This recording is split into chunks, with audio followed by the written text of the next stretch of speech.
I am Lucy Alvarez. I am so excited to meet you. I've been given permission because I want to be a registered respiratory therapist, and I get to follow you at Hendersonville Medical Center. I'm so excited. Good morning, Lucy. I'm Emily, and I'll be mentoring you today. I just received an order from one of the pulmonologists to evaluate a patient for discharge. Since you are cleared by HR and you've done your HIPAA training, you can look at the patient information with me. So let's take a look at the electronic medical record. It's good to start by reviewing admission info.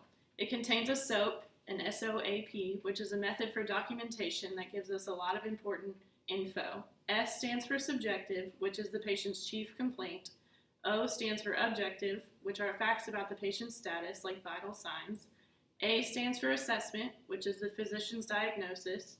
And P stands for plan, which tells us what we will do to help the patient. We see Mrs. Tubbs a lot. She is 54. She was admitted last week for a COPD exacerbation. She was in moderate respiratory distress when she arrived. And these are her post-bronchodilator results. I can't believe she's only 54. So her subjective data is I feel like I'm smothering, I can't breathe. Her objective data is that her heart rate is 138, her respiratory rate is 28, her blood pressure is 148/98, she has a temperature of 100.8 degrees Fahrenheit, she was using accessory muscles, she had a hyperresonant percussion note and diminished breath sounds with no end expiratory wheezes. Her general appearance was cachetic, she had increased AP diameter, she had no digital clubbing, no pedal edema, and her chest x-ray showed bilateral lower lung infiltrates, hyperinflation, flattened diaphragms. When they did a PFT, she had a decreased FEV1 to FVC ratio. It was 55% of predicted.